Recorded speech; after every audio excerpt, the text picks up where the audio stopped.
Good morning students. Starting with the AC. AC मध्ये पुढचा concept कुठला बेटा? Construction of three phase induction motor. Motor म्हटलं की आपल्याला दोन भाग येतात, स्टेटर आणि रोटर. मग आता याचं कन्स्ट्रक्शन बघायचं म्हटलं तर तुम्हाला इथे कन्स्ट्रक्शन पुन्हा दोन भागात डिवाइड होईल. कुठलं कुठलं बेटा? कन्स्ट्रक्शन ऑफ स्टेटर आणि construction of rotor. Construction of rotor पुन्हा दोन भागात. कुठले कुठले?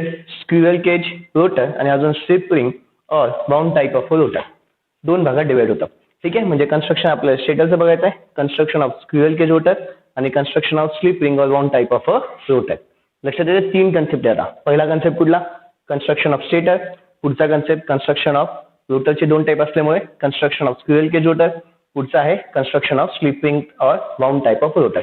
मी हे सगळं एकाच क्वेश्चन मध्ये घेतोय. एवढा मोठा क्वेश्चन तुम्हाला येत नाही तर मग आम्ही तुम्हाला वेगवेगळा क्वेश्चन विचारतो. म्हणजे काय? कन्स्ट्रक्शन ऑफ स्टेटर वेगळं विचारू, construction of squirrel cage rotor विचारू, construction of slip ring or wound type of rotor विचारू. आता आपण काय घेऊ? सगळ्यात पहिले कन्स्ट्रक्शन ऑफ स्टेटर. ठीक आहे. आधी हेडिंग टाकून घ्या, construction of three phase induction motor. आधी हेडिंग टाका, construction of three phase induction motor. ठीक आहे. पॉज करून हा चार्ट काढून घ्या. पॉज करून हा चार्ट काढून घ्या. झालंय. पुढे घ्या कन्स्ट्रक्शन ऑफ स्टेटर. पुढे घ्या construction of three phase stator. Construction of three phase स्टेटरमध्ये सगळ्यात पहिले आपण ही डायग्राम काढून घेऊ. ही जी डायग्राम दिसते बच्चालो, ती कन्स्ट्रक्शन ऑफ थ्री फेज स्टेटरसाठी पण असेल आणि हीच डायग्राम सेम तुमची थ्री फेज इंडक्शन मोटरसाठी पण असेल. म्हणजे स्टेटरसाठी यो चाहे इंडक्शन मोटरसाठी यो, दोघांसाठी तुम्हाला हीच डायग्राम काढायची असते. कळतंय बच्चा? आता प्लीज व्हिडिओ पॉज करा आणि एवढी डायग्राम प्लीज सगळेजण काढून घ्या. लक्ष इकडे. बरं, तुमची डायग्राम काढून झाली असेल. डायग्राम काढून झाल्याच्या नंतर आता सगळ्यांनी प्लीज डायग्रामकडे लक्ष द्यायचं. मी इथे डायग्रामच्या हिशोबाने थोडंफार तुम्हाला आता सांगणार आहे. ठीक आहे. दाबा फिगर शोचं कन्स्ट्रक्शन ऑफ काय याचं? थ्री फेज स्टेटर म्हणा किंवा थ्री फेज इंडक्शन मोटर म्हणा. ठीक आहे. स्टेटर कुठला पार्ट असतो? Stationary part. ठीक आहे. स्टेटर कुठला पार्ट असतो? Stationary part.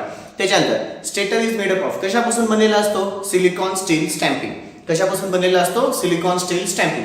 स्टॅम्पिंग म्हणजे काय? तर stampings are nothing but the slots. Stampings are nothing but the slots. Slots basically माझ्याकडे तीन टाईपचे असतात, ओपन, सेमी ओपन आणि क्लोज्ड. ठीक आहे. स्लॉट्स माझ्याकडे किती टाईपचे असतात? तीन टाईपचे, ओपन, सेमी ओपन आणि क्लोज्ड. स्लॉट्सच्या आतमध्ये बेटा दोन वाइंडिंग्स असतात. स्लॉट्सच्या आतमध्ये दोन प्रकारच्या वाइंडिंग्स असतात. एक तर स्टार वाइंडिंग असेल किंवा एक तर डेल्टा वाइंडिंग असेल. म्हणजेच काय झालं? स्लॉट्सच्या आतमध्ये काय प्रेझेंट असतात बेटा? वाइंडिंग्स प्रेझेंट असतात. स्लॉट्सच्या आतमध्ये काय प्रेझेंट असतात? वाइंडिंग्स. त्या ज्या वाइंडिंग्स आहेत कशापासून बनलेल्या असतील की बेसिकली कॉपरच्या वाइंडिंग्स असतील. पण टाइप्स कुठले कुठले बेटा तुमचे? स्टारची वाइंडिंग असेल, नाहीतर डेल्टाची वाइंडिंग असेल. आतापर्यंत जे झालं ते पुन्हा एकदा काय काय सांगितलं बेटा? जी फिगर होती ती कुठली आहे? स्टेटरची आहे. ती कुठली आहे? त्यालाच नाव अजून एक काय नाव आहे? थ्री फेज इंडक्शन मोटर आहे. ठीक आहे. स्टेटर कसा पार्ट आहे? स्टेशनरी पार्ट आहे. स्टेटर कशापासून बनलेला असतो? सिलिकॉन स्टील स्टॅम्पिंग पासून. स्टॅम्पिंग्स म्हणजे काय? तर स्टॅम्पिंग्स म्हणजे स्लॉट असतात. स्लॉट्स तीन प्रकारचे असतात, ओपन, सेमी ओपन, क्लोज. त्या स्लॉट्सच्या आतमध्ये काय असतं? स्लॉट्सच्या आतमध्ये आपल्या वाइंडिंग्स असतात. त्या वाइंडिंग्स कुठल्या कुठल्या असतील? स्टार किंवा डेल्टा. काय झालं? काही नाही. कळालं? बरं. पुढे जर तुम्ही बघितलं तो जो टर्मिनल बॉक्स आहे त्या टर्मिनल बॉक्सच्या इथून काय दिले? तीन लाईन आहेत. त्या तीन लाईन कोणाला दिल्या आहेत बेटा? सप्लायला दिलेल्या आहेत.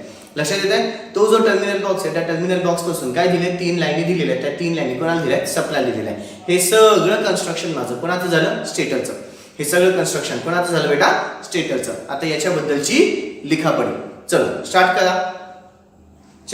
करा. दाबा figure shows the construction of stator in three phase induction motor.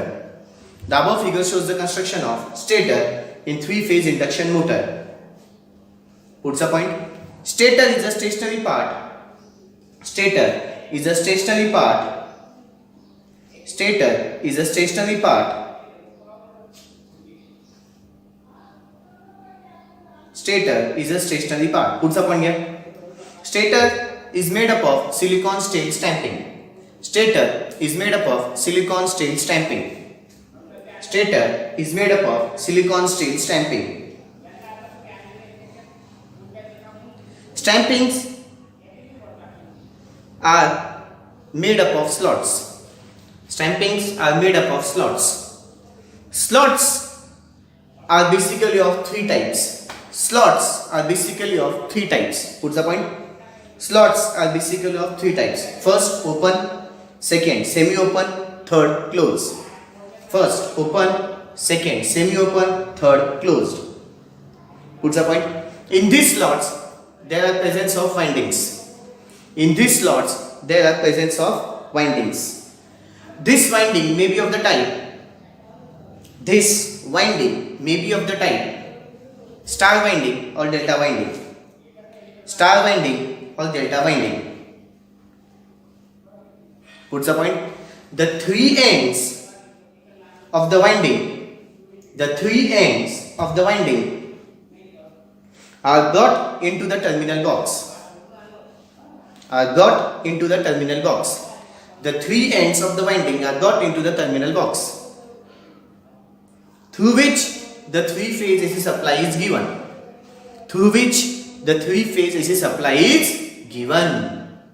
Okay बच्चो, आज आपला इकडचा पार्ट झालाय. उद्या मी कुठला पार्ट चालू करेन बेटा? रोटर. उद्याचं कदाचित सेशन थोडंसं मोठं होईल का? त्या दोघं सेशन, त्या सेशन मध्ये आपण दोघं बघू. Squirrel cage rotor, slip ring or wound type of rotor. दोघे डायग्राम्स इथे काढलेले असतील. ठीक आहे. कन्स्ट्रक्शन वर्किंग बघू आणि त्याच्यानंतर लगेच त्याचं कंपॅरिझन पण बघून घेऊ बच्चा, किंवा कंपॅरिझन तुम्हाला होमवर्कला देईल. बघू आपण. ठीक आहे. उद्या मी दोघी रोटर घेऊन घेईल. Okay, that's all. बाकीचं उद्या. थँक्यू.